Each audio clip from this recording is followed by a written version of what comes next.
l'émission Sciences de Toxin. Alexandre Cunial Taproval. Chers amis auditeurs de Toxin, bonjour à l'écoute de Toxin Plus sur votre émission scientifique, nouveau numéro, dans lequel j'ai le grand plaisir de recevoir François Gervais. Bonjour François Gervais. Bonjour, merci de votre invitation. Merci à vous de l'avoir accepté. Alors François Gervais, je vous présente immédiatement. Vous étiez directeur de recherche au Centre de recherche sur la physique des hautes températures du CNRS. Vous avez été professeur des universités et expert reviewer des rapports AR5 et AR6 du GIEC. Vous allez nous expliquer tout à l'heure ce que ça veut dire, parce qu'il y a des acronymes un peu complexes. Et je vous reçois notamment à l'occasion de la parution, enfin pas extrêmement récente, mais tout de même. C'est en janvier aussi, c'est relativement récent. De ce livre que je présente, Il n'y a pas d'apocalypse climatique, modèles, mesures et prévisions, se délivrer de l'éco-anxiété aux éditions L'Artilleur. Et donc évidemment, nous allons pas poser cette question. Y a-t-il, mais la réponse est dans le titre, une apocalypse climatique? Y a-t-il un réchauffement climatique? Y a-t-il un dérèglement climatique, qui est le nouveau vocabulaire à la mode? Ce réchauffement, s'il existe, ce dérèglement, s'il existe, est-il causé par l'être humain? Peut-on y faire quelque chose?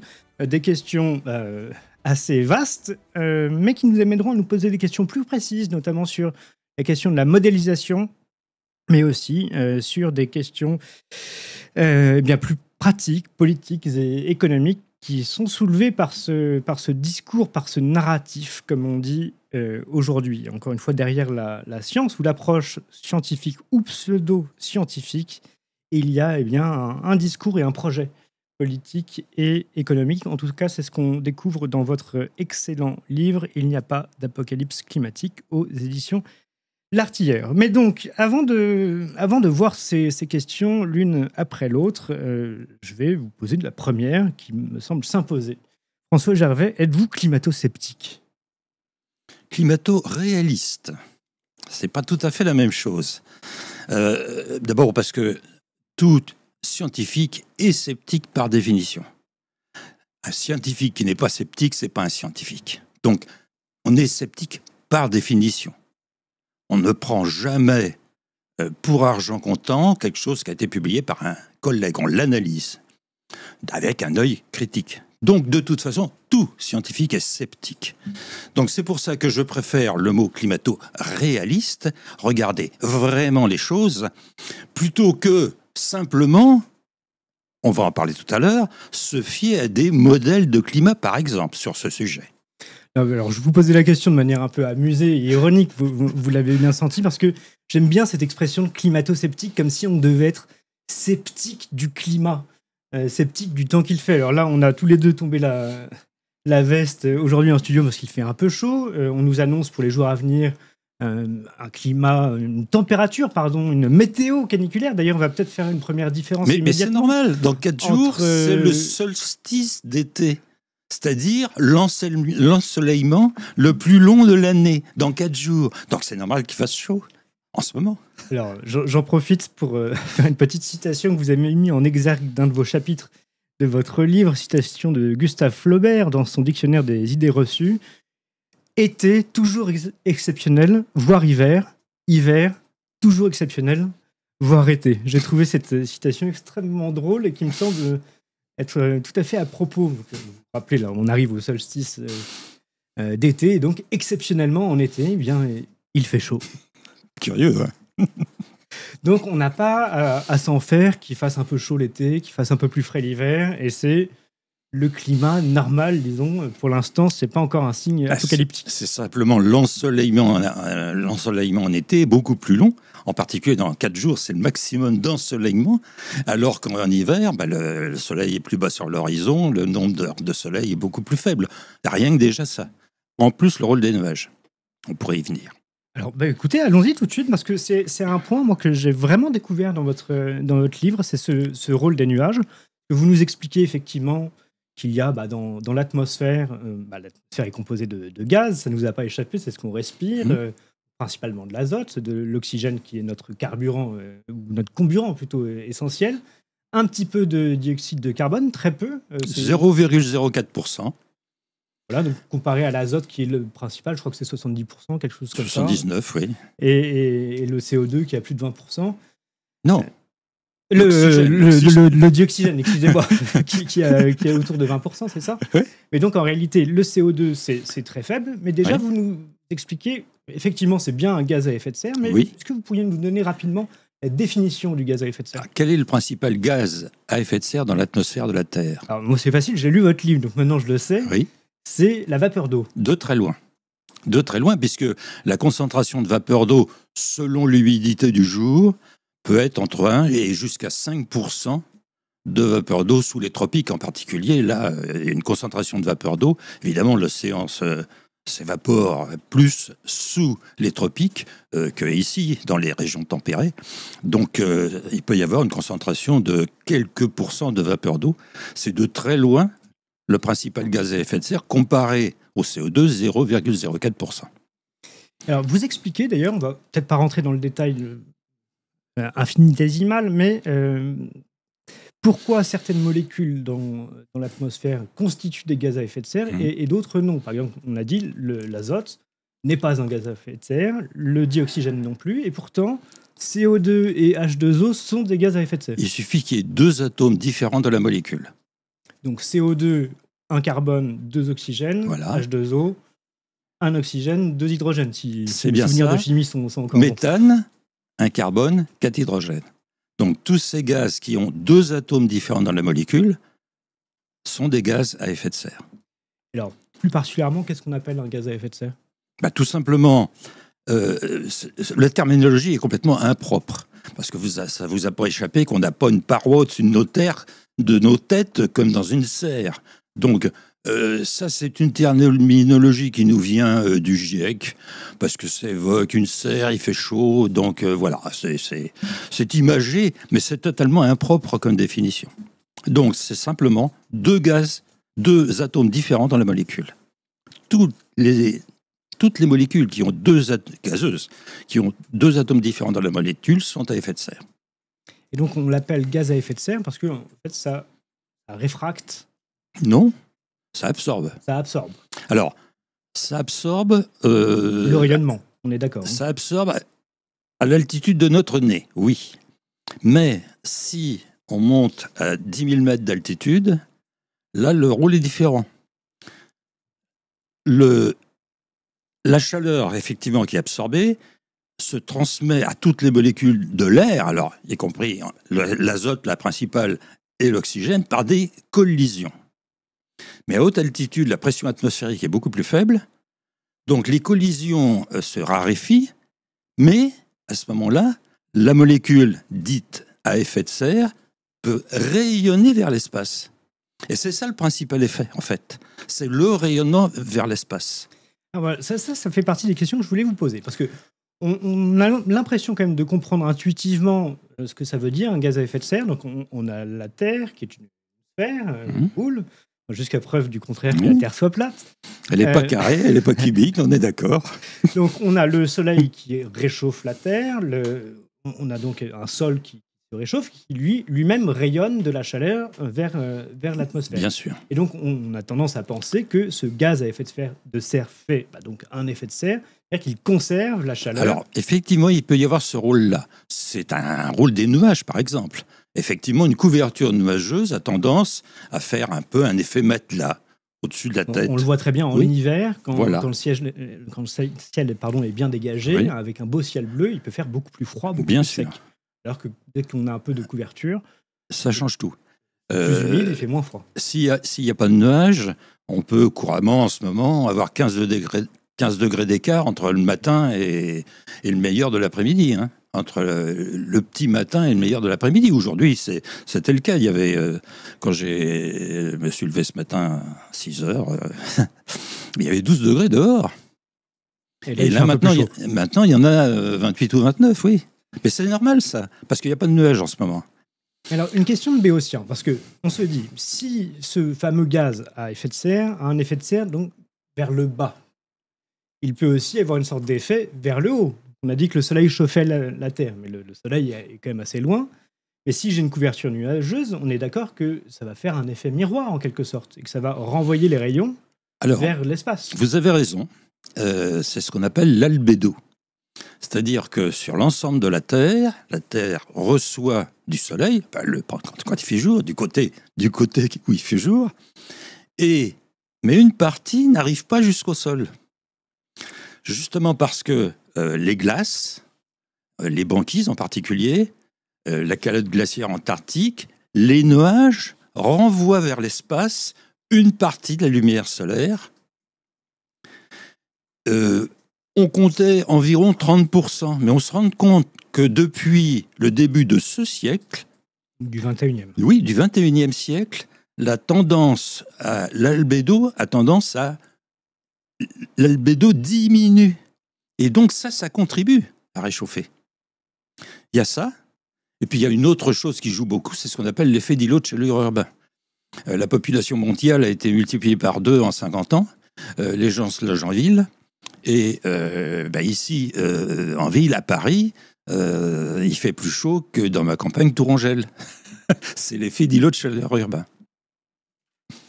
Alors, il y a une autre question. On va rester encore une minute ou deux, si vous voulez bien, sur ces fameux gaz à effet de serre, parce que, encore une fois, on apprend beaucoup de choses dans votre livre. Je précise aux téléspectateurs qu'il y a beaucoup de schémas, c'est vraiment très didactique, donc n'ayez vraiment pas peur, hein. Allez-y, c'est très très clair, et on apprend plein de choses en très peu de temps, donc franchement, c'est extrêmement intéressant. Il y avait cette question de la saturation. Moi, il y a une question que je me pose, encore une fois, je vous pose des questions un peu naïves. Il y a beaucoup de réponses dans votre livre. C'est la question de la saturation. Enfin, je ne sais pas, j'ai tendance à me dire, par exemple, si je mets beaucoup de sucre dans mon café, le matin, à un moment, je vais arriver à un seuil de saturation et beau rajouter du sucre, il ne va pas sucrer mon café, mais il va cristalliser et tomber. Est-ce que j'ai la même chose avec les gaz à effet de serre? Par exemple, si j'augmente le taux de CO2 dans l'atmosphère, est-ce qu'à un moment, je sature ou est-ce que l'effet de serre continue à augmenter de manière linéaire et proportionnelle à sa concentration? Alors là, on va faire la distinction entre la vapeur d'eau et le CO2. La vapeur d'eau, d'un jour à l'autre, c'est différent. Donc, la question ne se pose pas. S'il y a trop de vapeur d'eau, ça condense, il pleut. Bon, donc, c'est différent. Pour le dioxyde de carbone, le CO2, l'effet en fonction de sa concentration dans l'air suit ce qu'on appelle en physique une loi logarithmique. C'est-à-dire, au départ, ça joue beaucoup, et puis plus il y en a, moins ça joue. C'est ça. Une loi logarithmique, donc c'est une courbe qui ralentit au fur et à mesure. Voilà. Elle ralentit. Et donc, actuellement, on est dans la phase où elle est déjà, on est proche, s'approche de la saturation, effectivement. Autrement dit, en rajouter n'augmente pas autant que si la concentration était 100 fois plus faible ou 10 fois plus faible. Maintenant, on arrive dans la région où c'est presque saturé. Donc, si on vous suit, aujourd'hui, on arrive quasiment au seuil de saturation. Ça veut dire que même si on rajoute dans l'atmosphère du CO2, il n'y aurait pas d'effet supplémentaire, d'effet de serre supplémentaire sur la Terre en règle générale. Alors, je souligne quand même une chose. Avant que vous me posiez la question, mais peu importe, mais parce que c'est quand même une chose extrêmement importante. Un tiers de nos émissions de CO2 profitent à la végétation et aux récoltes. Un tiers, c'est considérable. S'il n'y avait pas de CO2 dans l'atmosphère, il n'y aurait pas de vie sur Terre. J'insiste. Il ne faut pas que de l'oxygène. Les oxygènes, pour nous, bien sûr, c'est indispensable. Mais pour les plantes, c'est le CO2 qui est indispensable. Le CO2, c'est la nourriture des plantes. Absolument. Donc, s'il n'y avait plus de végétation, il n'y aurait plus vraiment de vie sur Terre. On le rappelle, hein, c'est extrêmement important. Les plantes... Et un tiers de nos émissions, justement, jouent ce rôle. Il n'y en a que 44% des émissions qui restent dans l'atmosphère, et donc qui vont jouer un rôle effectivement réchauffant, pas déréglant, hein, parce que l'histoire du dérèglement... On va y venir. C'est bon. Mais ça joue effectivement un rôle réchauffant, et on peut le mesurer avec, alors là je vais être un peu technique, avec un spectromètre infrarouge. J'ai utilisé un spectre infrarouge pendant toute ma vie scientifique. J'ai commencé ma thèse en construisant mon premier spectromètre infrarouge. Et donc, j'ai vu, évidemment, l'absorption du CO2 tout de suite, depuis que je suis tout petit, enfin, scientifiquement tout petit. Donc, c'est à partir de cela, à partir de ce spectre, on peut en mesurer l'effet. Et effectivement, il y a un effet, mais attention, le CO2, depuis 175 ans, a augmenté la température de 0,33 degrés. 0,33 degrés. C'est à peine perceptible. Je veux dire, par une belle journée comme aujourd'hui, où il y a un écart de température entre 12 degrés et peut-être 30 degrés cet après-midi, 0,33 degrés, on ne le ressent pas. Alors, j'ai noté un chiffre que vous relevez dans votre livre. Ce sont des mesures effectuées par Nicolas de Saussure de CO2 Oui. en 1827-1829. Exact. Donc, Nicolas de Saussure, il me semble qu'il a une rue à Paris Oui. à son nom. Alors, et vous dites, il relève des concentrations de CO2 dans l'atmosphère à peu près similaires à celles d'aujourd'hui. Tout à fait. Alors, deux questions. Un, comment au début du 19e siècle, on pouvait calculer cette concentration? Enfin, comment il a fait, ce Nicolas de Par Saussure? chimie, tout simplement. D'accord. Il a fait l'analyse de l'air par des processus chimiques pour en déduire la concentration. Mais donc, on se dit, il y a une concentration qui est à peu près similaire à celle d'aujourd'hui, mais est-ce... Non, elle a un petit peu augmenté quand même. Voilà, elle a un petit peu augmenté. Ouais. Donc, On est passé de 300 à 420 parties par million quand même. Donc, il y a une légère augmentation. Est-ce qu'on observe aussi une augmentation de la température moyenne sur Terre? Mais je vous dis, cet effet, justement, depuis 175 ans, depuis qu'on connaît des concentrations de CO2 et leur évolution, donne, d'après la spectrométrie infrarouge, une augmentation de température de 0,33 degrés. 0,33, donc c'est... Ça, c'est le rôle du CO2, effectivement. C'est un Ce effet qui ne veut pas dire que tout le CO2 est uniquement dû à nos émissions. Il y en avait avant. Alors, voilà, Ouais. on va venir aux autres questions. Voilà. Parce que donc, on a bien un réchauffement qu'on constate sur un siècle, 2 siècles, assez léger. On a bien une augmentation de la concentration de CO2 assez légère, mais qui est réelle. Vous ne niez absolument pas ces deux faits. Et la question qui se pose mécaniquement, c'est y a-t-il corrélation entre les deux? Et si oui, dans quel sens? Ah ben bien sûr, plus il y a de CO2, plus, même si c'est une loi logarithmique, qu'on est proche de la saturation, ça jouera quand même un peu, bien sûr. Mais dans quelle proportion ça va jouer? Parce que je voudrais donner un autre point qui me semble aussi important. On constate depuis le début de ce siècle une augmentation de la température qui n'est pas liée au CO2, mais à la diminution de l'albédo de la Terre et une diminution de la couverture nuageuse. Pourquoi? On ne sait pas bien, mais on le constate et on le mesure très bien. Et cet effet-là a un effet beaucoup plus important que celui du CO2 sur la même période. Non, mais c'est parce que c'est extrêmement important. Donc, vous dites, il y a bien un effet du CO2. Oui. C'est bien un gaz à effet de serre. Il y a Oui. bien un réchauffement dû en partie à cet effet de serre, mais Il y a d'autres choses. Il y a Oui. d'autres causes. Donc, Oui. on n'est pas dans une explication monocausale, mais Voilà. on est dans des systèmes complexes avec plusieurs causes. Oui. Certaines qu'on explique assez bien. Vous parlez notamment du rôle du Soleil, Bien sûr. avec des cycles. Alors, de mémoire, je crois que c'est des cycles de 11 ans. Alors, ça, c'est le cycle habituel, effectivement, de tâches solaires. Mais Oui. l'amplitude du maximum de chaque cycle, lui, va varier selon des périodes des temps beaucoup plus longs. C'est pour ça qu'il y a eu le petit âge glaciaire, puis l'optimum du milieu du XXe siècle. Actuellement, on a plutôt tendance, disons que ces cycles de 11 ans, l'amplitude du cycle de 11 ans varie. Donc, il y a des petits cycles, en Voilà. quelque sorte, de 11 ans, qui C'est eux-mêmes sont dans des cycles plus longs Voilà. et qui, donc, eux, font, pour le coup, ce qu'on appelle le changement climatique. Ah bah, bien sûr, le soleil, personne ne niera le rôle du soleil. Et donc, vous ne niez absolument pas le fait qu'il y ait changement climatique sur Oui, Terre. tout à fait, oui. Mais le climat change comme il a toujours changé. Rendez-vous compte, si on remonte, c'est pas si loin. Si on remonte il y a 15 000 ans, c'est pas si loin. Enfin, je veux dire, si à l'échelle d'une vie humaine, c'est beaucoup, mais à l'échelle de la population de la Terre, c'est mesurable. Eh bien, il y a 15 000 ans, il faisait 10 degrés plus froid. Et là, ce sont les cycles qu'on appelle de Milankovitch qui correspondent à l'inclinaison de la Terre sur son axe de rotation.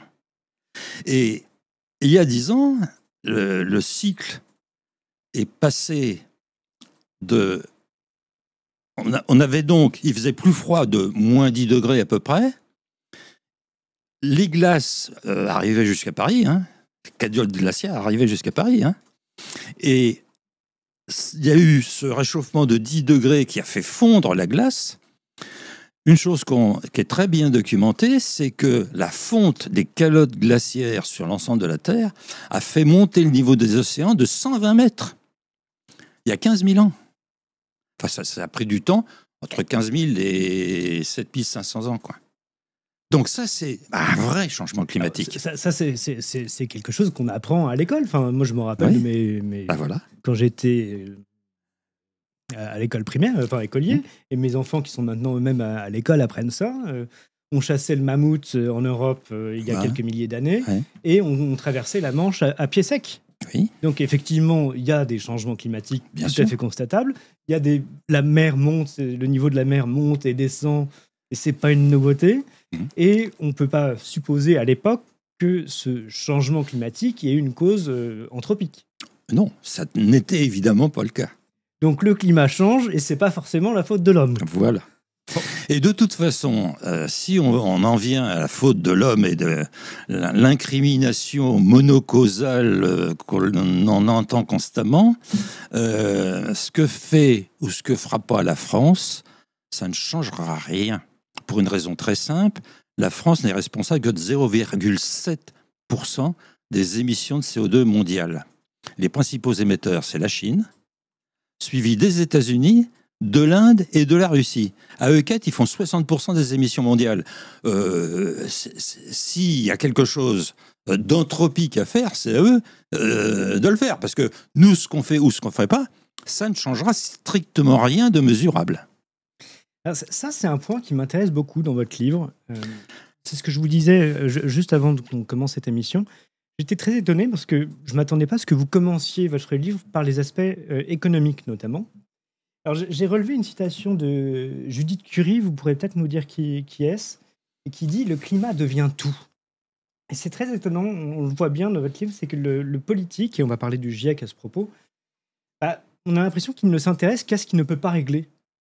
Alors, il va se dire je vais me préoccuper du climat, alors que s'il y a bien quelque chose que le politique ne peut pas gérer, c'est le temps qu'il fait. Alors qu'on aimerait bien qu'il s'occupe un peu plus d'économie et de vraie politique, pour le coup. Et donc, il y a cette sorte d'inversion systématique qu'on voit très bien dans votre livre. D'ailleurs, c'est presque drôle à lire, même si ça n'était pas aussi catastrophique.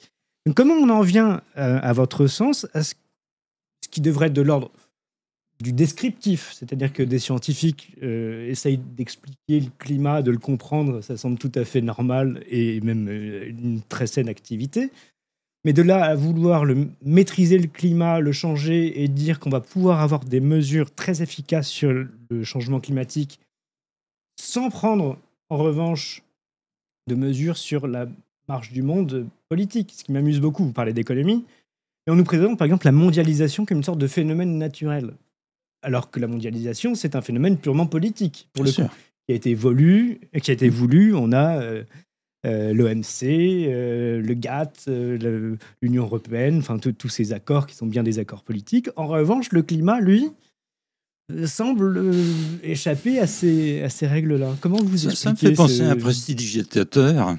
S'il a du talent, le prestidigitateur, il attire l'attention sur le geste qui n'a pas d'importance pour masquer ce qui est important, ce qu'il veut faire passer. C'est de la prestidigitation. Et quel est le rôle du GIEC là-dedans ? Est-ce que vous pouvez déjà nous expliquer ce que c'est ? Oui. Alors c'est la Convention cadre des Nations Unies sur le climat, celle qui organise ce qu'on appelle les COP chaque année, conférence des parties. Chaque année, il y a une COP. Bon. On doit en être à la 29e ou 30e. Et cette convention des Nations Unies sur le climat a créé le GIEC. C'est une émanation de l'Organisation des Nations Unies, le GIEC. Enfin, de cette convention 4 qui émane justement des Nations Unies. C'est lui qui a créé le GIEC. Alors, quand on lit les premiers rapports du GIEC, c'était pas mal. Enfin, le premier rapport du GIEC, ça faisait un tour d'horizon des choses qui paraissait raisonnable. On va dire ça comme ça. Excusez-moi, pardon. Mais donc c'est un groupe interétatique, donc Oui. politique à l'origine, enfin, ce qui d'ailleurs n'est pas un reproche, que les États s'intéressent aux questions climatiques. Mais quel était le but, enfin, dans quel but ça a été créé à l'origine? C'était une émanation également de ce qui s'est appelé la conférence de Rio, qui a abordé tout un tas de sujets et l'empreinte anthropique en général de l'être humain sur la planète, qui est indéniable. Qui est indéniable. Et d'autant plus que la population a doublé ces 50 dernières années, donc il y a un vrai effet anthropique, bien évidemment, puisqu'on est de plus en plus nombreux sur cette planète. Bon, ça c'est une chose. Mais quand on parle du GIEC, je ferai la différence entre deux populations de scientifiques. Ceux qui font les observations, qui sont bien faites, je les utilise bien évidemment, parce qu'ils ont des moyens de mesure, certaines agences ont des moyens de mesure pour des mesures qui sont très utiles, très intéressantes. Ça, c'est une première partie, ça c'est bien. Puis les autres, ce sont des modèles. Alors les modèles, c'est différent, parce qu'un modèle, c'est un peu comme une soupe. La soupe aura le goût des ingrédients que vous aurez mis dedans. Si vous avez mis que du CO2, bah, évidemment, la soupe elle va avoir un goût de CO2. Mais si vous avez mis également les nuages, la vapeur d'eau, tout un tas de choses qui jouent évidemment, comme on le disait tout à l'heure, sur le climat, là, on va avoir un goût différent. Et c'est ça le problème des modèles, c'est que ils ne font que donner le résultat de ce que le modélisateur a mis dedans. C'est très intéressant. Et il met jamais tout, en plus. Alors, on va aller sur ce problème de la modélisation parce qu'on a fait quelques émissions maintenant sur Toxin Plus. On a reçu notamment Alexandra Orionco, Dominique Tassot, Pierre Chaillot, qui est statisticien. Et chacun, dans sa matière, nous a dit il y a le problème des sciences contemporaines, c'est la modélisation. C'est-à-dire que chacun dans son domaine très particulier, donc la biologie pour l'un, les statistiques pour l'autre, le climat pour vous, à chaque fois, ce sujet de la modélisation revient sur la table en disant mais on devient fou avec ces modèles, et tout le monde nous dit à sa manière, alors parler de soupe, mais voilà, en gros, je mets des ingrédients à l'entrée, évidemment, je vais trouver la mixture que j'ai faite selon mes ingrédients à l'entrée, à la sortie. Et la meilleure illustration, c'est quand on regarde justement les modèles du GIEC sur le climat, il y a 500% d'écart entre celui qui donne la projection la plus basse et celui qui donne la projection la plus élevée. 500% d'écart.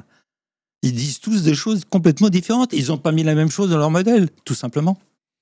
Mais comment ça se fait, étant donné qu'on a quand même des personnes d'horizons différents qui comprennent bien, chacun dans son domaine, que la modélisation pose un vrai problème. Ah non, mais c'est utile. Mais il ne faut pas qu'il y ait que cela. Il faut, pour avoir plus de finesse d'observation, il faut des mesures. C'est ça le plus important. Parce qu'on rappelle que pour qu'un modèle soit scientifique, il doit prévoir, mais ensuite, on doit confronter la prévision bien sûr à la réalité. Oui. Parce que sinon, on délire. Et les projections sont très au-dessus de la réalité. Alors, à cette réalité, on a des mesures par des thermomètres, en gros, depuis 175 ans. Alors bon, il y a tout de même la précision de la statistique sur les mesures par les capteurs thermométriques en 1850, c'est pas celle qu'on a aujourd'hui, évidemment, maintenant. On fait maintenant beaucoup mieux. Avec des mesures par satellite, on mesure directement l'émission thermique de la Terre, on en déduit une température beaucoup plus fiable. Bon, mais toujours est-il qu'on a cela. Mais une chose intéressante, c'est que les mesures, si on ne prend que les capteurs en milieu rural, on n'a pas la même évolution que si on prend les capteurs en milieu rural et urbain. La différence, c'est évidemment l'effet d'îlot de chaleur urbain. Mais quand on prend les capteurs en milieu rural, depuis 1850, on observe une augmentation de température de 0,55 degrés par siècle. 0,5, la pente, c'est 0,55 degrés par siècle. C'est pas grand-chose. Je veux dire, on ne peut pas le ressentir. Excusez-moi, on va revenir un petit peu au GIEC, si vous voulez bien. Parce que vous nous dites que ça a été créé pour évaluer l'impact de l'activité humaine sur l'environnement, pour faire simple. Oui. Ce qui semble, encore une fois, assez logique. Est-ce que, par exemple, la pollution était prise en compte au début? Parce qu'il me semble que, alors pour le coup, là, c'est un domaine où l'homme peut agir très concrètement. Enfin, quand on pollue une rivière, un océan, une nappe phréatique, qu'on balance des déchets n'importe où, c'est une atteinte directe de l'homme de par son activité sur l'environnement, qui peut être néfaste pour la santé, d'ailleurs humaine, mais aussi pour les animaux, pour les plantes, etc. etc. Donc, encore une fois, il ne s'agit pas de nier que l'homme a un impact sur son environnement, c'est l'évidence absolue. Mais en revanche, quelles sont les solutions qu'on peut envisager, ou pas d'ailleurs? Quel est le coût de ces solutions? Donc vous dites qu'à l'origine, on a bien cette orientation aussi sur l'impact en termes de pollution, mais on a quand même l'impression que ça a pris une trajectoire. Alors, l'air, paradoxalement, est beaucoup plus pur aujourd'hui, même à Paris, si on prend les mesures d'Air Paris, par exemple. C'est grâce à Hidalgo. Oui, mais toujours est-il que l'air est beaucoup plus pur qu'il était dans les années 1950. Moi, je me souviens, enfant, les façades étaient noires. Pourquoi? Parce qu'on brûlait du charbon dans les centres-villes. Il y avait des caves à charbon dans les centres-villes. Et donc, l'air était beaucoup plus chargé de particules que maintenant. L'air est beaucoup plus pur maintenant. Et donc, comme il y a moins d'aérosols dans l'atmosphère, ça a un impact climatique dans le sens que les aérosols avaient tendance à diminuer la température. Maintenant qu'il y a l'air beaucoup plus pur, la température augmente un petit peu.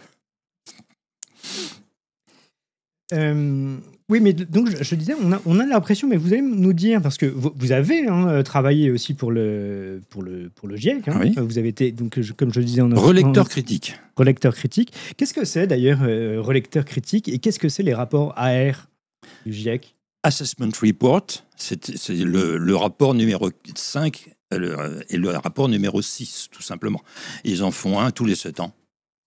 Et donc, tous les textes sont les volontaires qui se proposent pour faire l'analyse critique.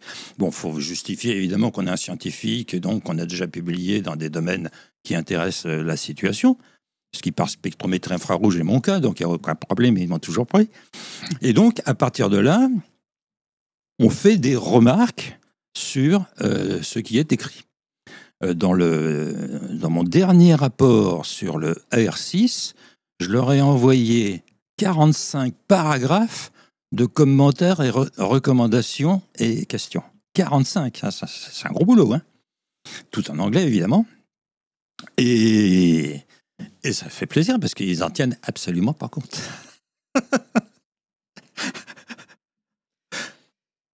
Donc, non, mais tout ça pour dire que voilà, vous n'êtes pas, totalement extérieur à ce système. Vous avez vous-même été relecteur. Mais justement, il y a cette... encore une fois, c'est peut-être une impression que j'ai, moi, de l'extérieur, mais je ne suis pas scientifique et je ne connais pas ce milieu-là. Mais que, voilà, il y a une sorte de pense idéologique qui a été prise, alors notamment via la modélisation, mais aussi sur les alertes. On a vu une sorte d'alarmisme ces derniers temps. Alors ça, on comprend qu'il y a des observations qui sont sensées, mais qu'en revanche, il y a une sorte de digest, comme on dit en anglais, qui est produit à destination des politiques et des journalistes, qui lui-même a une sorte de résumé des travaux, qui est hyper alarmiste par rapport à l'ensemble des travaux, et qu'ensuite les médias eux-mêmes ne diffusent auprès du grand public que les éléments les plus alarmistes du résumé qui lui-même est alarmiste. Et ils en rajoutent même. Ils en rajoutent parce que quand vous lisez le paragraphe D.1.1 que j'analyse dès le début du chapitre, du premier chapitre, le rapport du GIEC, il nous dit que, en gros, ça va se réchauffer de 0,007 degrés par an. Ça, c'est ce que dit le GIEC. C'est un peu exagéré. Mais bon, même si on pense ce chiffre-là, et qu'on prend les émissions de la France, qui sont 0,7% de 0,007 degrés par an, ça veut dire que la France réchauffe la planète de 0, attention, il y a beaucoup de 0,00005 degrés par an. Donc c'est imperceptible. Donc qu'on fasse ou qu'on fasse pas, qu'on décarbone ou qu'on ne décarbone pas, ça ne changera rien de significatif.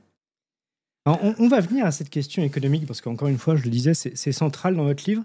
Mais avant, je voudrais qu'on dise un dernier mot parce qu'en vous lisant, en fait, je vais vous dire, je suis pas totalement d'accord avec votre titre. Vous allez me dire, je vais vous expliquer pourquoi. Vous dites, il n'y a pas d'apocalypse climatique. Alors, c'est au présent.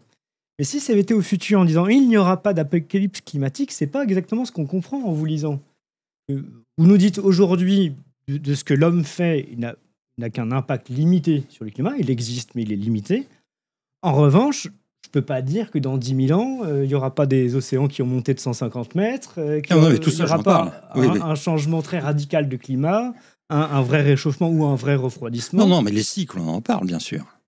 Mais donc, on peut... Et d'ailleurs, j'en profite pour conseiller à nos auditeurs, pour préparer cette émission, j'ai aussi lu ce livre de Olivier Postel-Vinet, que vous citez dans votre ouvrage. Donc, c'est pour ça que je me permets d'en faire une petite promotion qui s'appelle Sapiens et le climat. C'est très intéressant. Tout à fait. Et c'est une histoire, une histoire de l'homme en fonction de l'évolution du climat. Et on voit bien une évolution, ce qu'on disait tout à l'heure, assez radicale du climat sur la Terre. Manifestement, à l'époque, pas liée à l'activité humaine. Et voilà, ce climat peut changer. Il a toujours changé. Mais ça jouait effectivement sur l'évolution de Sapiens, bien sûr. Absolument. Donc voilà, j'en profite pour faire un petit détour sur ce livre très intéressant d'Olivier Postel-Vinet. Mais donc, voilà, vous ne dites pas que le climat sera stabilisé ad vitam aeternam.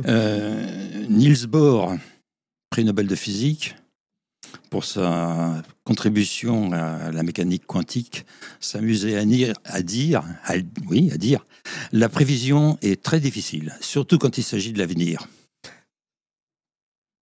Alors, j'en profite, vu que vous citez Niels Bohr, prix Nobel de physique, j'ai repéré dans votre livre une citation d'un physicien, alors je ne sais pas si je vais bien prononcer, mais je vous laisse me corriger, donc Shukuro Manabe. Shukuro Manabe. Il est d'origine japonaise. Japonais, prix Nobel de physique 2021. Voilà. Pour sa modélisation physique du climat sur la Terre. Donc, citation de Manabe. Un modèle de climat est un très bon outil pour la compréhension du climat, mais c'est un très mauvais outil pour le prévoir. Oui, c'est ce qu'il avait dit à un autre prix Nobel qui était Freeman Dyson. Oui.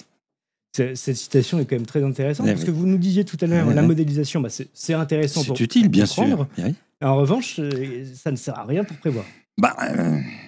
La prévision est difficile, surtout quand il s'agit de l'avenir. Mais justement, si ça ne sert à rien pour prévoir, en quoi c'est utile cette modélisation, justement ? Il le disait très bien, parce que ça permet de comprendre le climat. Justement, qu'est-ce qu'on va mettre dans le modèle ? On va mettre que des ingrédients qu'on a déjà compris. Donc, en ce sens, c'est tout à fait utile. C'est pas forcément complet, mais c'est utile. Oui, donc on en revient à cette question économique. Parce que c'est un long développement, avec aussi cette question de l'éco-anxiété. On y reviendra peut-être pour conclure l'émission.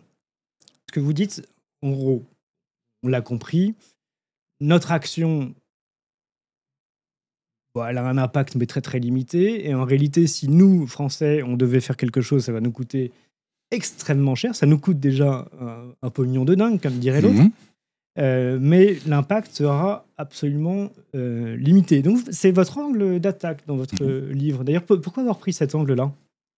Parce que, quand même, quand on voit la dette de la France et la façon dont elle se creuse, et la façon dont rien que les intérêts de la dette chaque année, c'est des dizaines de milliards, les intérêts de la dette chaque année. Et donc, ça fait boule de neige. Donc, si on pouvait déjà... Et ça, on sait le prévoir, pour le coup. Ah, tout à fait. Les intérêts composés, donc, on si connaît. on pouvait déjà enlever des choses inutiles qui nous coûtent cher, mais pour rien, ça permettrait peut-être qu'on soit un peu plus loin du mur dont on se rapproche dans le changement.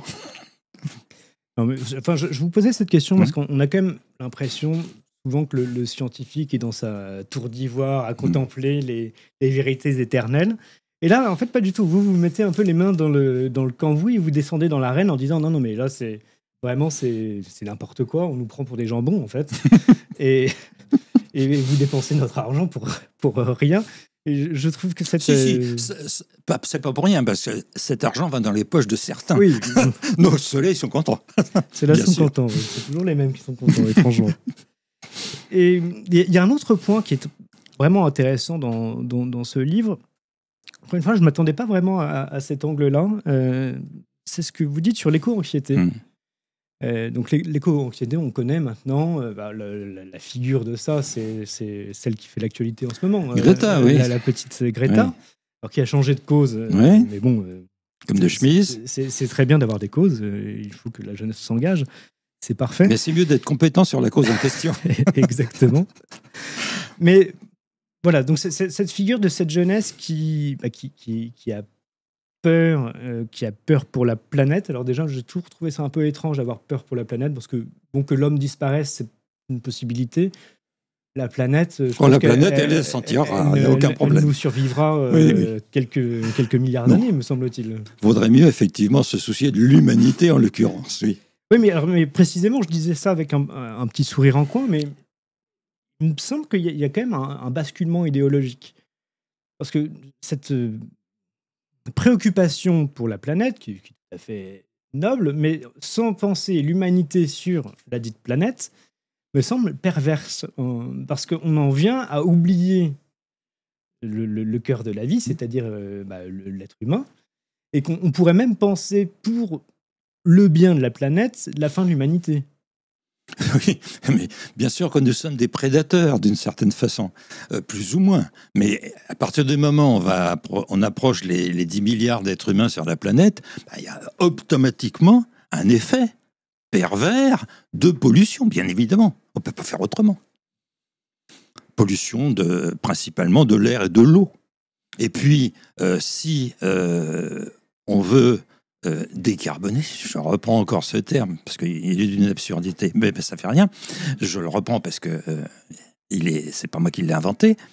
Mais si on veut faire, par exemple, si on passait au tout électrique pour ne plus consommer de carburant, on passe au tout électrique.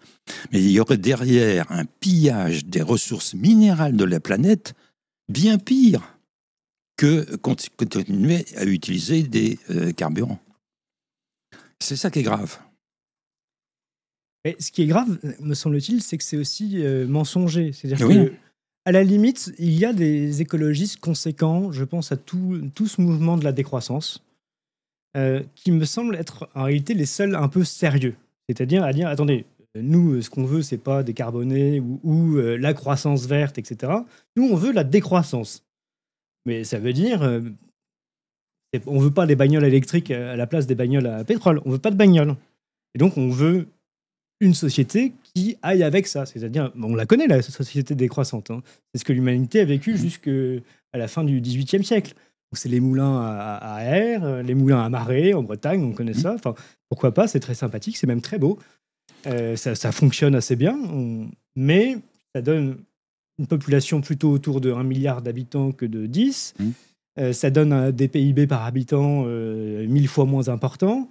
Ça donne des capacités techniques, etc., et de puissance, de potentiel beaucoup plus faibles, ce qu'assument parfaitement les écologistes de la décroissance. Donc au moins, ils sont cohérents. Oui, mais les premiers qui vont souffrir de la décroissance, ce sont les plus démunis, les plus pauvres. C'est les premiers qui vont être touchés par la décroissance. C'est pour ça que je suis farouchement contre. Parce que c'est les plus démunis et les plus pauvres qui seront les premiers touchés. L'écologisme politique, avant, militait contre le nucléaire. Hein, il n'y a pas tellement longtemps qu'ils ont commencé à changer d'avis. Oui, mais l'électricité, finalement, pas mal. Bon, je constate qu'ils ont changé d'avis sur le nucléaire, par exemple. Mais alors, on peut parler un peu du nucléaire. D'ailleurs, je dis à nos auditeurs qu'on fera une émission vraiment consacrée à la question du nucléaire. Parce qu'il y a la question scientifique, mais là, ce que vous soulevez, il y a une question presque philosophique avec le nucléaire. Moi, je peux comprendre, avec des auteurs comme Gunther Anders, par exemple, qui ont parlé de ces sujets-là, qu'on ait une réticence, je vous dis presque métaphysique, à toucher l'intimité de la matière, à fractionner l'atome. Sur ce plan-là, que l'homme ait une sorte de saine prudence et retienne son geste par une crainte presque sacrée d'aller toucher l'intimité de la matière, je peux tout à fait le comprendre. En revanche, ce que vous appelez l'écologie politique, et qui à mon avis n'est pas vraiment de l'écologie politique, parce que c'est plutôt des communistes, on va y venir d'ailleurs à cette question du communisme. Il y a le mot écologie dans un parti politique et dans le nom d'un ministère. Alors qu'il n'y a pas le nom des mathématiques, de la physique, de la chimie, de la biologie dans aucun parti politique et aucun ministère. Pourquoi écologie seulement qui se retrouve dans un parti politique et dans un ministère? Alors, moi, en tant que scientifique, ça me choque. Oui, je suis parfaitement d'accord avec vous, parce que je vous dis encore une fois qu'on ait des débats. C'est très bien, c'est la démocratie, c'est même la science.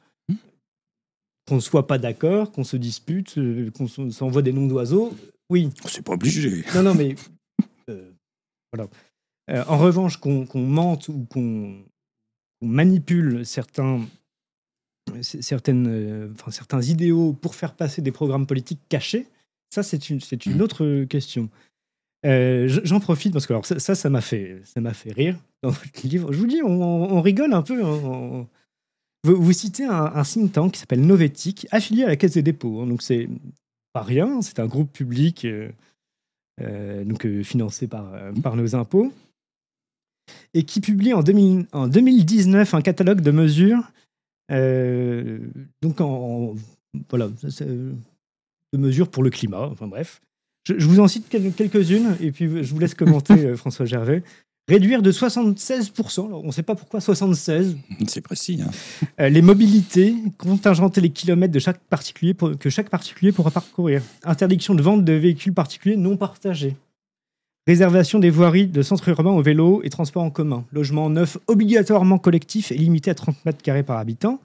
Rationnement de la consommation d'électricité avec surtaxe au-dessus d'un certain niveau. Couvre-feu thermique. Division par 3,5 de la consommation de viande par personne, rationnement de la quantité d'achat de vêtements autorisés, interdiction de tout voyage en avion hors d'Europe non justifié, multiplication autoritaire du nombre d'agriculteurs par 2 et du nombre de parcelles en bio par 5. Oui, c'est le programme de l'URSS au début, non? C'est un peu ça, oui. Enfin, il faut rationner les mobilités, interdiction de vente, interdiction de véhicules particuliers, logement collectif, rationnement, couvre-feu, interdiction de voyage. Alors, ce que j'aime le plus, c'est les réservations de voiries. On a eu ça pendant les JO. Et alors, pour le coup, ça rappelle vraiment les images soit du RSS, soit de Corée du Nord, où vous avez les voies pour les officiels. Puis il y a les gueux qui, de toute façon, n'ont plus les moyens d'acheter de voiture. Donc c'est pas le... Il y aura les grosses bagnoles pour les patrons. Mais c'est étonnant quand même ce lien justement entre cette sorte d'idéologie communiste, lâchons le mot, et l'écologie politique. Ils sont dans le même... ils étaient ensemble dans le nouveau Front Populaire, NFP, aux dernières élections. Oui, mais ce qui est amusant, c'est que... Enfin, ce qui n'est pas très amusant, c'est que vu comme ça de dehors, le GIEC, les grandes institutions style ONU, etc., on n'a pas l'impression que derrière, ça soit des idéologues bolcheviques. C'est plutôt des Bill Gates, c'est plutôt des milliardaires. On a l'impression que ce sont des grands libéraux, ces gens-là. Les Anglais disent « follow the money ». Suivez l'argent. C'est pas pour rien que les milliardaires sont là. Bah oui. Et pourquoi vous pensez, soyez un peu plus précis, qu'ils sont là? Tous ces grands programmes, dont certains me semblent inutiles, mais bon, Prenons les éoliennes, par exemple, ou les panneaux solaires photovoltaïques. Ils sont tous fabriqués en Chine. Pour les fabriquer en Chine, on utilise beaucoup d'électricité pour avoir du silicium de qualité électronique. Donc, c'est des traitements à haute température et qui nécessitent beaucoup d'électricité. Et en Chine, l'électricité est principalement faite par combustion du charbon. Donc, quand on met un panneau photovoltaïque sur son toit, ben, en réalité, on met du charbon transmuté sur son toit. C'est à peu près ça. Les éoliennes, elles ne sont pas fabriquées en France non plus. En Allemagne, beaucoup. Allemagne, Espagne, dans tous les... il n'y en a pas en France. Donc, de toute façon, on favorise des entreprises étrangères, ça ne rapporte rien à la France, mais elles s'en mettent dans les poches. Payé par nos impôts, en revanche. Bien sûr. Ça, c'est Tout pas à fait. fabriqué chez nous, mais l'argent est ponctionné chez nous. Hein. Tout Ça, à fait. Ils n'oublient pas dans ce sens-là. Bien sûr. Bah oui, on est les champions du monde des impôts. Impôts et prélèvements divers et variés. Mais vous n'avez pas commenté sur l'éco-anxiété. Oui. On a parlé d'un peu de Greta en souriant, mais parce que vous en parlez quand même assez longuement dans votre livre, c'est un de vos angles importants. Pourquoi avoir voulu souligner ce point-là? Parce que je trouve ça vraiment inquiétant. Alors, c'est pas tous les jeunes, hein. Soyons précis, il y a des sondages là-dessus, mais c'est quand même une proportion inquiétante. Vous avez des... Je donne chiffres en tête les sondages Ipsos, hein, tout simplement. Hein. Donc, bien sûr, c'est pas moi qui fais les sondages. Hein. Je me fie aux instituts de Oui, sondage. mais ça se compte en pourcents ou en dizaines de pourcents? Ah, c'est beaucoup plus que c'est 30 à 40%. Hein. Ça, on le voit hein, dans notre environnement proche, notamment chez les c'est jeunes gens qui inquiétant. ne veulent pas avoir d'enfants. Oui, bien sûr. Parce que, soi-disant, le plus gros impact climatique, c'est l'enfant. C'est évident, c'est un futur consommateur, donc automatiquement. Ben oui. Cela étant dit, je suis pas. Il faudrait. J'ai pas d'études à apporter. C'est plus une intuition qu'autre chose. Donc vraiment, je demande aux auditeurs de ne pas prendre pour argent comptant ce que je vais dire. C'est encore une fois, c'est une intuition, mais que je vous soumets. J'ai quand même l'impression que dans les familles nombreuses, l'impact par enfant est bien plus faible que quand il y a assez peu d'enfants par famille. Oui, c'est vraisemblable. Ce qui semble assez logique, Oui, parce oui. que généralement, on n'a pas plus de voitures parce qu'on a Voilà. plus d'enfants, Mmh. on n'a pas plus de frigo, on n'a pas plus de... machin. Donc en réalité, la consommation par personne dans un foyer a tendance à diminuer quand le nombre de personnes dans le foyer augmente. Oui, oui. Mais les familles nombreuses en ce moment, quand on regarde... Enfin, en France, je crois que le renouvellement de la population se fait par l'immigration, hein, et plus par les naissances en France. Ouais, ça, c'est Pierre Chaillot qu'on a reçu la Ouais. semaine dernière qui nous en parlait, Ben oui. et notamment avec une chute de la fécondité en France, mais pas que, quasiment dans tout ce qu'on appelle l'Occident. Et c'est accentué très largement depuis la crise Covid. Oui. Il y avait déjà une tendance à la baisse, et maintenant, la baisse accélère. Donc là, on est sur l'inverse d'un logarithme dont on parlait tout à l'heure. Oui, oui. Mais je vous soumets, c'est, me semble-t-il, Christophe Guilluy, alors je ne me rappelle plus dans lequel de ses ouvrages, mais vous savez, c'est l'auteur de La France périphérique, avait souligné ce fait que, notamment avec le divorce, était une cause d'appauvrissement. Parce qu'évidemment, les gens qui divorcent, ils ont 2 maisons, 2 voitures, etc. etc. Et je fais ce lien avec les familles nombreuses, c'est-à-dire qu'on a quand même l'impression d'une société qui explose de plus en plus, qui a de moins en moins de repères, où les gens sont culpabilisés, mais en même temps où ils vivent de plus en plus seuls, donc où ils ont besoin de plus de matériel par personne. Donc en réalité, pour la société de consommation, c'est très bien. Hein. Les couples divorcés, c'est 2 frigos, c'est 2 apparts, c'est 2 voitures, c'est 2 fois plus de tout. Alors qu'en réalité, on n'a pas besoin de tout ça. C'est là où, pour le coup, je vais faire mon décroissant. C'est-à-dire que on n'a pas besoin de tant d'équipements si on vivait plus ensemble. Alors, il y a plusieurs choses, me semble-t-il, quand j'étais enfant, je suis dans ma 80e année, donc ça vous dit à peu près quand j'étais enfant. Dans les années 1950, il y a eu quantité d'explosions atomiques faites dans l'atmosphère, les essais de bombes nucléaires dans l'atmosphère, et donc il y avait des retombées radioactives. Donc ma génération a connu effectivement la radioactivité qui nous tombait sur la tête. Depuis, ça n'a pas empêché l'espérance de vie d'augmenter régulièrement. Alors, ça veut dire que tous les facteurs d'anxiété et, curieusement, l'éco-anxiété fait suite à l'anxiété dans les années 50 qui était le nucléaire, les explosions nucléaires. Il y avait eu Hiroshima, Nagasaki, qui a créé une vraie angoisse. Et l'angoisse suivante, ça a été le froid et le chaud, parce qu'il y a eu les deux versions. Oui, dans les années 70, voilà. Vous annoncez le grand refroidissement. Absolument. Donc, c'était le froid et le chaud qui a pris la suite de l'anxiété du nucléaire. Bon, je constate, hein. Donc, il y a toujours des causes d'anxiété, bien sûr. Oui, mais à la limite, sur le nucléaire, bon, on conçoit que c'est pas très bon pour la santé de balancer des particules radioactives dans l'atmosphère et que c'est mieux d'éviter si on peut. Non, mais je veux dire, du temps où on en envoyait, depuis, l'espérance de vie a augmenté. C'est un fait. Je dis pas que c'est bon, parce que c'est bon. Quoique, nous sommes émetteurs radioactifs, vous comme moi. Oui, absolument. Bon, donc... on est cause de réchauffement, on est tous à 37 degrés, on rayonne. Absolument. D'ailleurs, est-ce qu'on peut...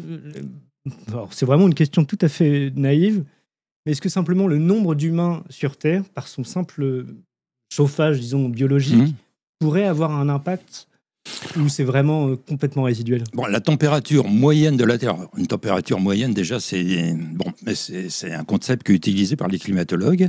La température moyenne de la Terre, c'est 15 degrés. Et ça varie de quelques dixièmes, selon des cycles naturels, des choses comme ça. Enfin, du moins sur la période de 2-3 générations, quoi. Donc, 15 degrés, non, ça ne change rien. Qu'on soit plus nombreux, non, ça ne change rien de ce point de vue-là. Mais en revanche, effectivement, plus on est nombreux, plus il y a une incidence sur la pollution. Ça, c'est sûr. Et alors, c'est ça, d'ailleurs, paradoxalement, du temps où l'air était plus pollué, il y avait davantage d'aérosols dans l'atmosphère qui ont un effet refroidissant. Depuis que l'air est beaucoup plus propre, cet effet refroidissant a disparu, donc ça réchauffe un peu plus. Non, ça, c'est mesuré, c'est mesurable. Bon, à tout prendre, je préfère passer un peu plus chaud et respirer un air Nous sommes d'accord. Plus pur. C'est ce qu'on cherche quand on va à la montagne l'été ou au bord de la plage. C'est un air pur et un peu de chaleur, ça ne fait pas tant de mal que ça. Alors justement, la température, 15 degrés, mais l'effet de l'altitude, puisque vous parlez de montagne, on perd 6,5 degrés en montant de 1000 mètres. Si on prend l'avion à 10 000 mètres d'altitude, il y a moins 55 degrés dehors. Et ça, c'est l'effet de l'altitude. L'effet de l'altitude est beaucoup plus important que toutes les autres manifestations climatiques qu'on a évoquées. L'altitude. Donc, si la mer rebaisse, l'altitude mécaniquement va monter. Oui, enfin... oui. Et donc, les températures vont baisser. Actuellement, la mer ne baisse pas, mais... Non, elle monte un petit peu, c'est ce que vous dites. Elle monte un petit peu, mais très légèrement. C'est 1 millimètre par an, c'est pas grand-chose. Oui. Et encore une fois, vous disiez, il y a 8000 ans, les océans étaient 120 mètres plus... Là, ça a été un effet significatif, mais depuis, c'est la lente finale de cette montée, et c'est 1 millimètre par an. Mais à telle enseigne qu'on découvre tous les jours, aujourd'hui, des cités dans l'outil, donc des cités manifestement qui ont été bâties par l'homme, c'est pas les extraterrestres. Oui. Et elles sont des dizaines de mètres sous l'eau, donc effectivement, il y a bien eu des montées des eaux assez importantes, et à des périodes récentes, vu qu'on trouve des villes avec des statues, etc., des colonnes, qui sont intégralement sous l'eau. Alors oui, donc les océans montent et descendent. Actuellement, donc vous dites depuis...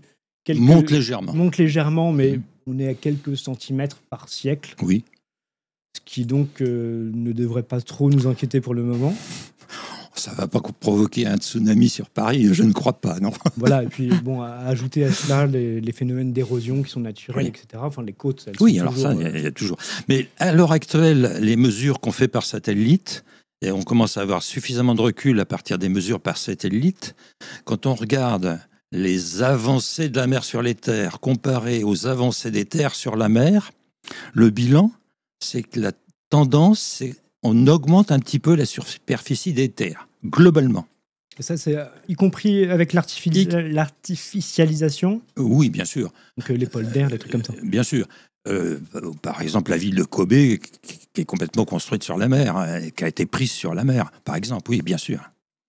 Mais l'un dans l'autre, on constate que les terres gagnent un peu, malgré l'érosion, sur la mer.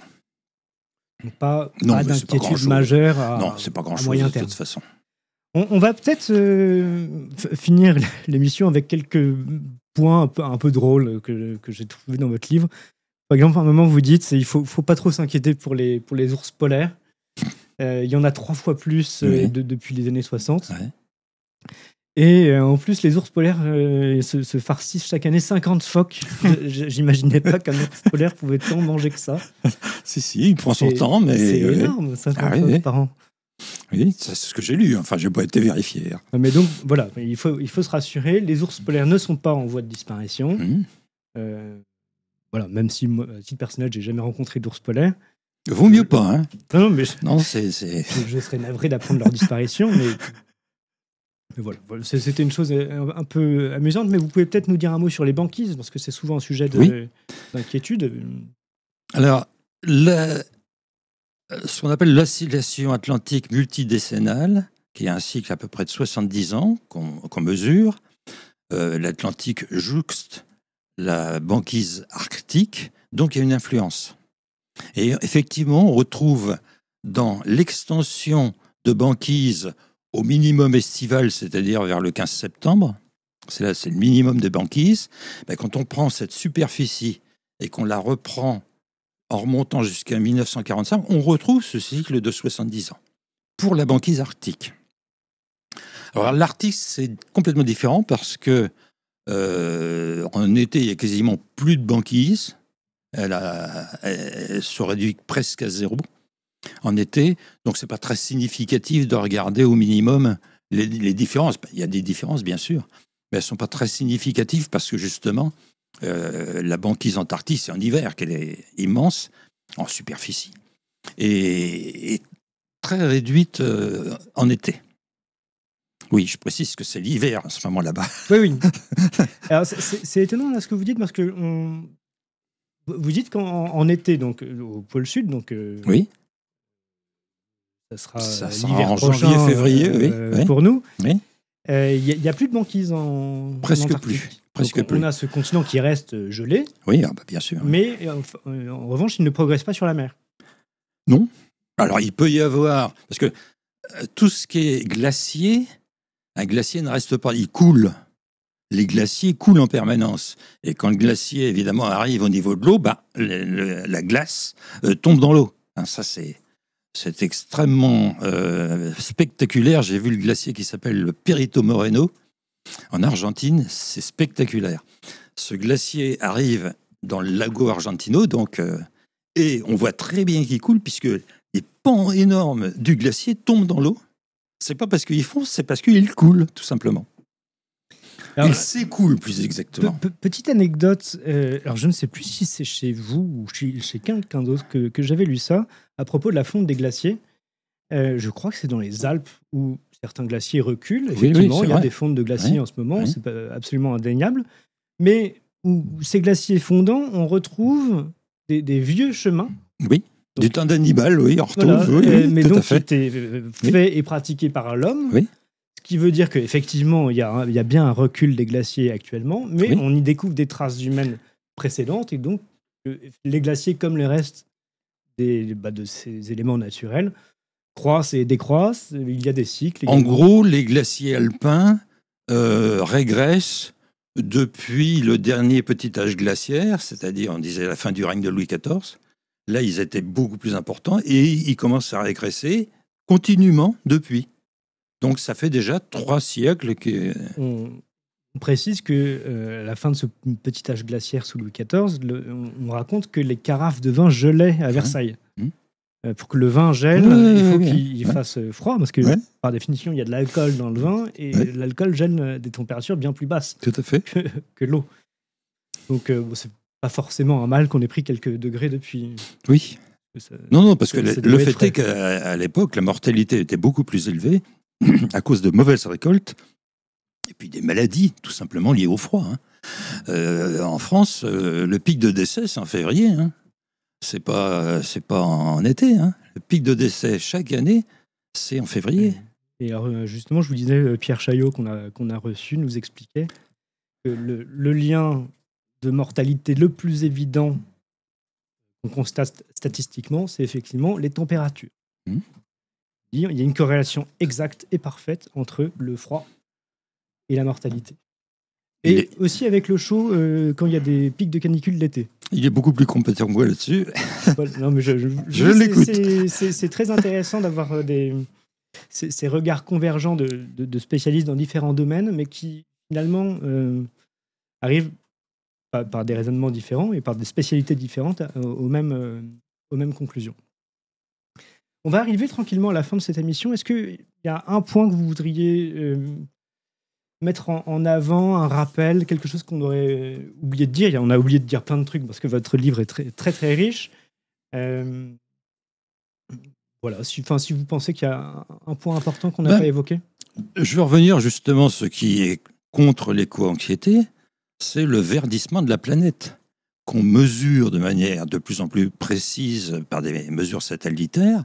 Il y a effectivement, depuis plusieurs décennies, un verdissement de la planète.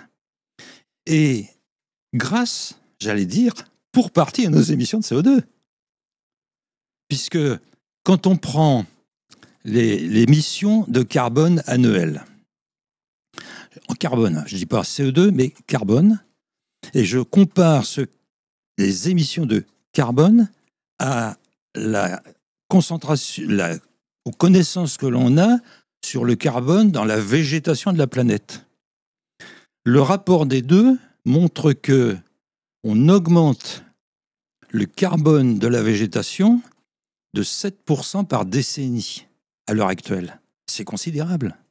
Donc il y a un effet anthropique qui est le verdissement de la planète, qui est suffisamment important pour combattre une partie de ce qu'on appelle la déforestation. Donc ça, c'est vraiment important. Alors ça, justement, parce que ça peut être une piste. On se dit, si l'homme émet du carbone, on pourrait piéger ce carbone dans les plantes. C'est ce qui se fait naturellement. C'est ce qui se fait naturellement par photosynthèse, bien sûr. D'accord, ça c'est un effet totalement naturel en fait. Complètement.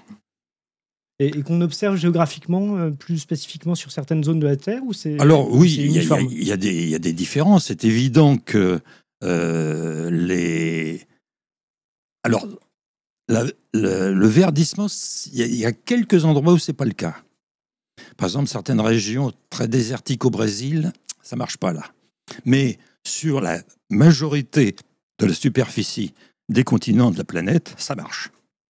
Donc il y a un vrai verdissement. Et évidemment, ça profite aussi aux plantes nutritives. Or, nous sommes de plus en plus nombreux sur cette planète. Il faut bien que tout le monde puisse manger. Écoutez, voilà un bon mot de la fin, d'autant que ça va bientôt être l'heure du déjeuner pour nous. François Gervais, je vous remercie beaucoup d'avoir accepté notre invitation sur Toxin Plus. Je rappelle votre livre « Il n'y a pas d'apocalypse climatique, modèles, mesures et prévisions, se délivrer de l'éco-anxiété » aux éditions L'Artilleur. Je vous le remontre ici. Je répète, c'est un livre vraiment très complet avec beaucoup d'illustrations, beaucoup de graphiques, beaucoup de chiffres, mais en même temps, ça se lit très facilement. Comme je vous le dis, c'est même assez drôle parfois. Donc vraiment à lire pour vous faire une bonne idée de... Bien, j'ai envie de dire, de cette anxiété climatique qu'on nous refourgue un peu à toutes les sauces. Qui est vraiment infondée. Qui est vraiment infondée, on le comprend. Déjà, J'invite ceux qui sont justement anxieux à se plonger dedans parce qu'ils verront que c'est infondé. Il n'y a vraiment pas lieu. Et que les politiques s'occupent de faire des bonnes lois au lieu de s'occuper des lois de la nature. Qu'ils arrêtent de faire de la prestidigitation. Exactement. Merci beaucoup, François Gervais. Merci de votre invitation.